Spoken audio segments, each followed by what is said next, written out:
On the night of March 13th, 1997, something was seen in the skies over Phoenix, Arizona. But what? Did eyewitnesses catch a glimpse of the military's latest secret weapon?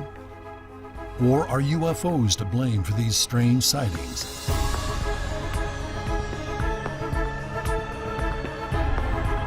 What was the huge V-shaped object looming above them and moving toward them swiftly and silently?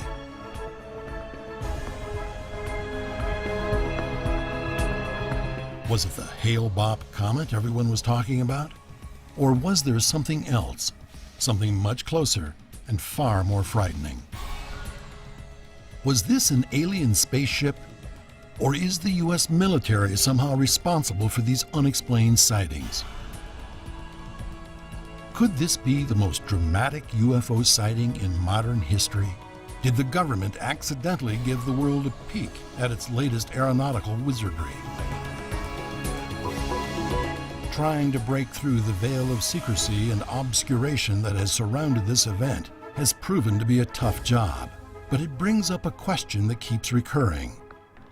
Why is the government doing its best to keep you from finding out the truth about strange objects that seem to fill the skies?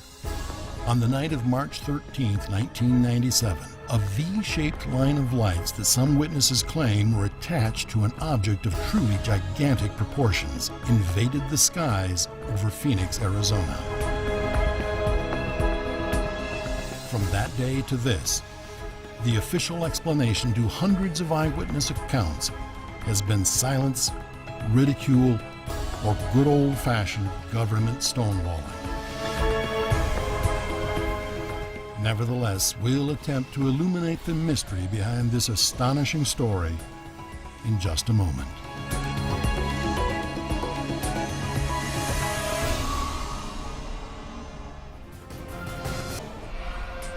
Arizona, the Grand Canyon state, is known the world over for its incredible desert scenery. But since the night of March 13, 1997, it's become famous for something entirely different: UFOs.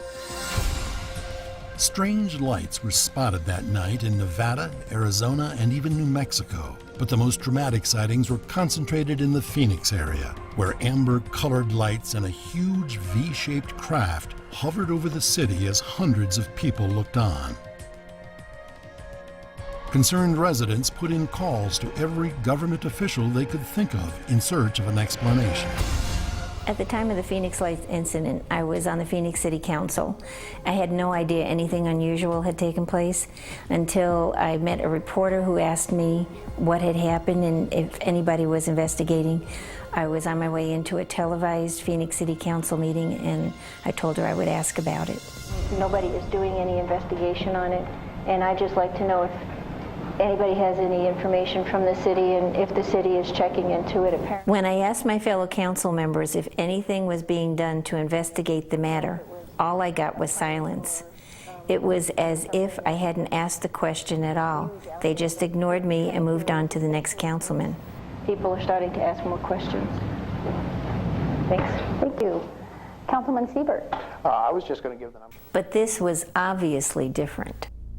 Why would city council members choose to ignore something that was causing such a fervor? But if the city council wasn't interested, there were others who were. The owner of a local high-tech computer lab took it upon himself to investigate the stories. Using information from eyewitness accounts, Jim Dilatoso reconstructed the unusual events of March 13th with computer animation. I've been doing UFO research a long time, in fact over 20 years, and in that time most of the cases I've been able to identify as some natural phenomenon, and in fact I've even found some hoaxes. But the Phoenix Lights were something very different. Hundreds and hundreds of witnesses, multiple videotapes that we could test, and then with all of the witness reports be able to do a recreation. The lights were first sighted at 8:16 p.m. when the first report went into the National UFO Reporting Center from a former police officer who spotted a very unusual formation of orbs near Paulden, Arizona, in the northwestern part of the state. Within just a few minutes, 50 miles away in Prescott, Arizona, hundreds of witnesses now reported a formation of lights. After cutting an aerial path through the Prescott Valley, the craft moved on toward the heavily populated city of Phoenix and reportedly put on quite a show. According to eyewitnesses, the enormous triangular-shaped object hovered over one of the city's major intersections for a full 5 minutes. It then moved into the airspace of the major international airport in Phoenix, where it was witnessed by professional air traffic controllers and pilots alike. And that brought up something else that was very odd about this object. At Sky Harbor Airport, a commercial pilot was getting ready to take off when he radioed the tower and asked what this huge thing was over him. The flight controllers could see it, but they couldn't get it on radar. Later, the strange lights made their way out of the Phoenix area and headed southeast toward Tucson. One family reported seeing the lights as they drove from Tucson into Phoenix.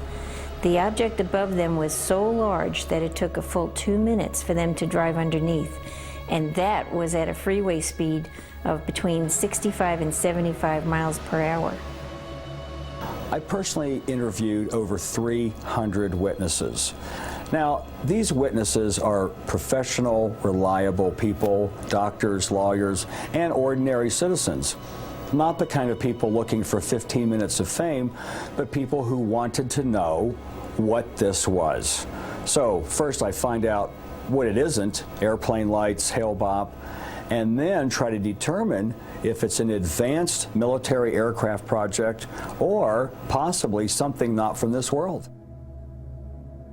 What was it that hundreds of reputable, professional, and thoroughly sober people saw in the dark desert skies over Phoenix?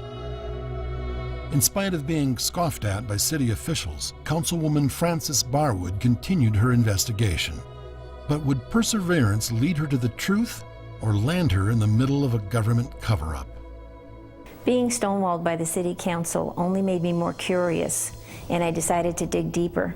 Apparently, the city manager's office did respond with a memo dated May 16, 1997, but I didn't receive it until August of '97. The memo said, a check of police department reports show that there were fewer than 5 citizen calls about these lights. Since the city does not have resources or expertise to investigate the source of lights, such as those that were reported, we depend on the United States Air Force to investigate all such matters. I knew I was being lied to when I was shown a video of a TV interview with the spokesperson for the Phoenix Police Department, where they said they were overwhelmed with phone calls at the police department about the lights. I knew I had to find out what was really going on. Barwood contacted Arizona Senator John McCain and asked him to give the matter some official notice. But once again, she got the cold shoulder. Up until then, Senator McCain and I had a pretty good relationship, but I think his people got a little upset when I kept pushing for action. He finally did send a letter to the National Archives where he said a constituent saw something in the sky. There was no mention that I was an elected official, that there were hundreds of witnesses, and no call for action. I was stunned.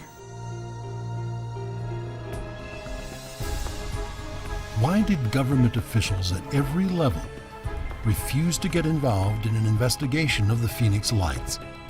Could it be that the mysterious lights were extraterrestrial in origin? Or are there eyewitness statements that support a more earthly conclusion?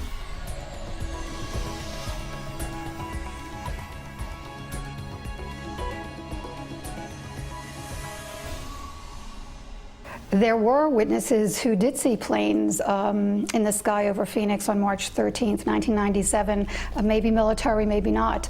In fact, there was one witness who said that he did see planes through his telescope. I don't doubt that people saw planes. They did see planes, probably the ones that were sent out from Luke Air Force Base to investigate the phenomena.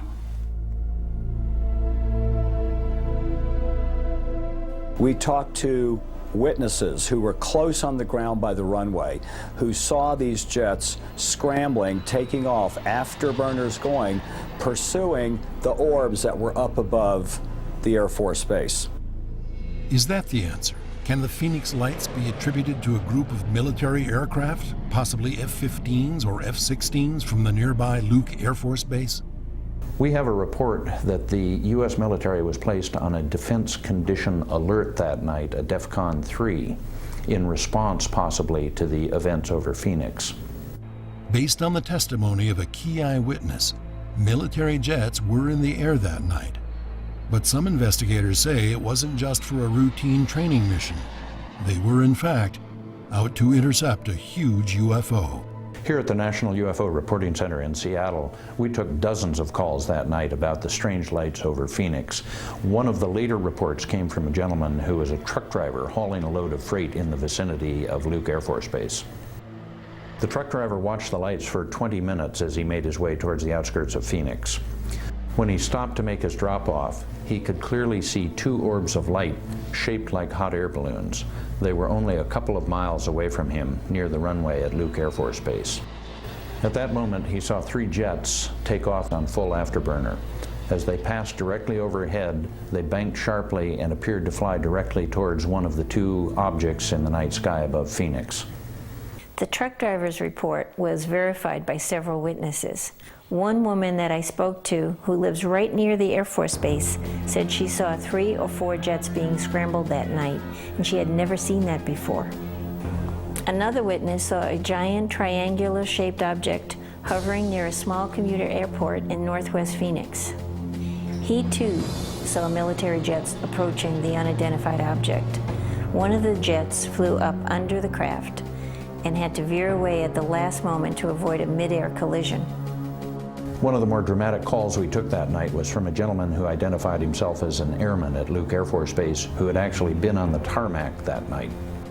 He reported that one of the two pilots had been so badly shaken by the intercept that he had to be helped from his cockpit. Do these eyewitness accounts prove that there was UFO activity over Phoenix on the night of March 13, 1997? We should point out that the military denies these reports. Officials at Luke Air Force Base have denied sending out any jets that night or even receiving calls about the mysterious lights. And yet, phone records prove that the base was flooded with reports from concerned citizens. Is the military trying to hide the truth about the Phoenix Lights, or is it merely attempting to defuse a situation that can be easily explained? Could something as benign as flares dropped from military aircraft account for the strange lights, or is this yet another smokescreen? And if the whole thing can be so easily explained, why not just explain it? Obviously, there's more here than meets the eye. Keep your eyes open. There's more to the story.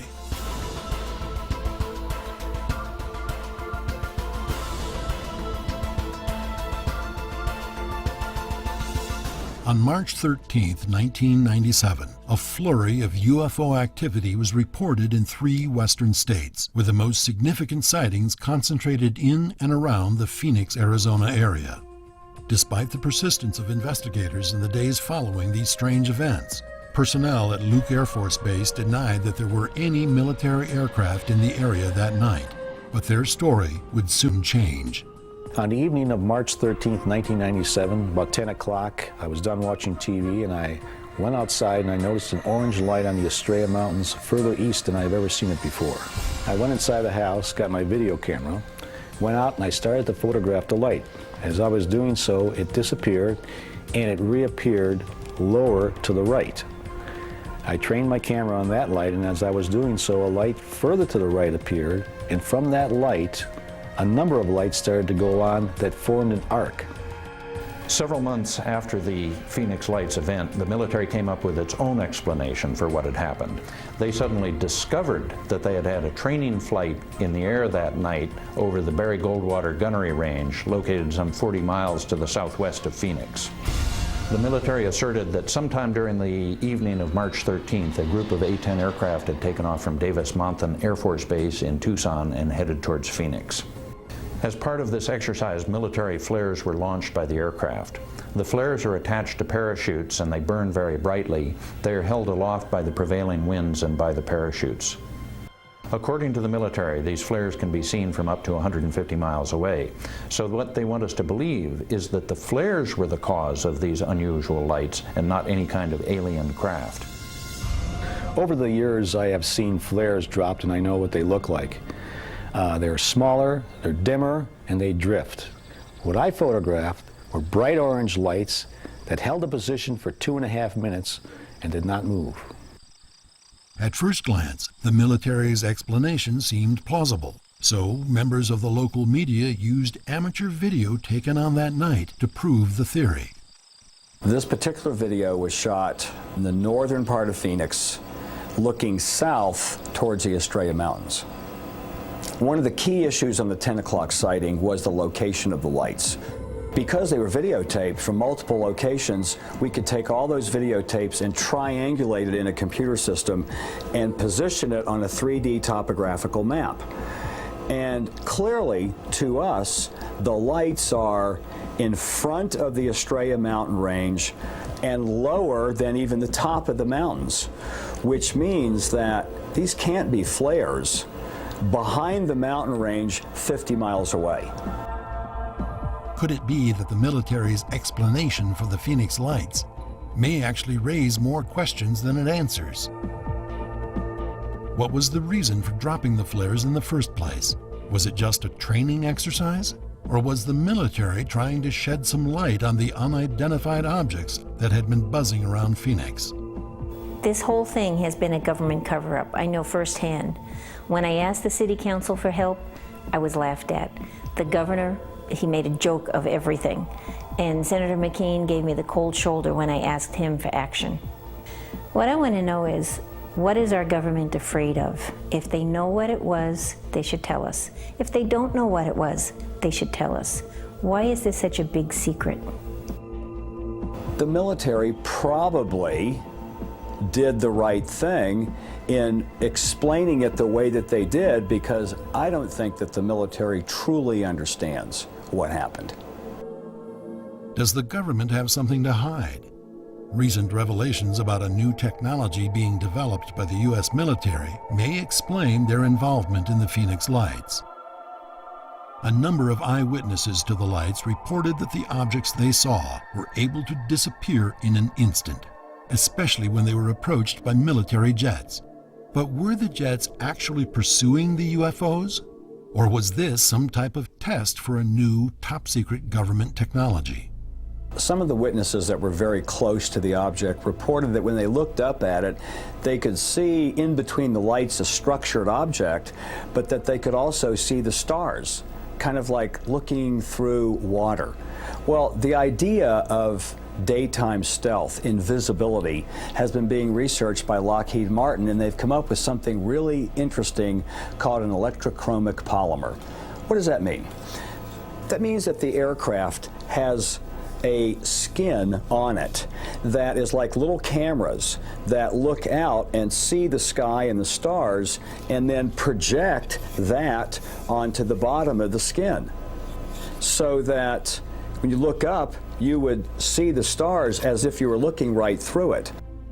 Was the U.S. military testing a new top-secret aircraft on the night of March 13, 1997? If so, daylight stealth technology would help explain how the object was able to disappear so easily. But it doesn't explain everything. If this was our military, with the precarious situation worldwide, why would our military be performing the same identical maneuvers in over 20 different countries, including Germany, China, Japan, UK, Belgium, even Israel, and St. Petersburg, Russia, 1 month before our mass sighting on March 13th, 1997? When my husband Tim and I first saw the lights, we thought it was a squadron of helicopters flying in formation. Then we noticed how rigid the lights really were. They seemed to be floating in the sky, but then we realized they were moving, and they were coming directly at us. We were talking about it. As we watched the lights approach, We said how difficult it would be to fly 5 separate objects in such a perfect pattern. As they got closer, we began to wonder if this was one huge object with 5 large lights, but I thought, that can't be. It was less than a mile away and there was no sound. How could an object that huge fly without making any noise? When it was about a half-mile away, we began to see the outline of what was an enormous craft. As it got closer, we could clearly see its dark shape as it moved across the background of the stars. It reminded me of a carpenter's square set at 60 degrees because the outline of it was so perfectly balanced with sharp edges, and the size of this thing was just mind-boggling. Its wingspan looked about 2 city blocks long, and it was so close that you couldn't see the whole thing at once. I had to turn my head to take it all in. As the object moved overhead towards Phoenix, it was heading in a straight line like a train on a rail. And my husband said to me, he said, whoever has this kind of technology has got to be in cahoots with God. Will we ever know the truth about what happened on that spring night? The unidentified lights may be gone, but they are not forgotten. Amateur video provides us with tantalizing proof that something occupied the Arizona skies that night. But one key piece of evidence is missing, a close-up of the huge V-shaped craft. Does such footage exist? And if so, where is it? A few weeks after the Phoenix Lights incident, a man named Richard Curtis called me at home to say that he had taken some amazing footage on professional equipment of this object capturing actual structure. I asked Mr. Curtis to send a copy to me at my office so I could look at it. I planned to send it to Village Labs so that they could analyze it. We were asked to look at the Curtis video because we have sophisticated image processing equipment that we use to make scientific analysis of film and videotapes that we get with evidence about unexplained phenomena. Curtis intended to make a copy for Francis Barwood to review. What happened next is the stuff that Hollywood movies are made of. 2 men dressed in black suits, hats, and sunglasses came to Richard Curtis's door and asked him for the videotape. Mr. Curtis told me he was confused by this unexpected visit. He asked them if they were from my office, and they said yes, so he gave them the tape. But before they left, they asked Mr. Curtis if he had made any copies of his videotape. He told them he hadn't, and they said they'd be more than happy to do it for him. According to Mr. Curtis and 2 other witnesses, the men took the tape, got into a black sedan with dark tinted windows, and left. Francis Barwood never saw the Curtis videotape because those men in black didn't work for her. In fact, no one knows who they worked with because they were never seen nor heard from again. Who were these men in black? Were they government employees sent to retrieve a piece of compelling evidence that proves the existence of UFOs? Or is this all just a case of mistaken identity? Could it be that the mysterious Phoenix Lights actually belonged to a top-secret government aircraft? We may never know the answers to these questions, but one thing seems certain: the government is involved in some way, and it may have inadvertently provided us with a clue as to what that involvement is. By the way, remember the Maryland Air National Guard's training exercise on the night of March 13th? It was nicknamed Operation Snowbird. In military jargon, Snowbird is a code word for diversion.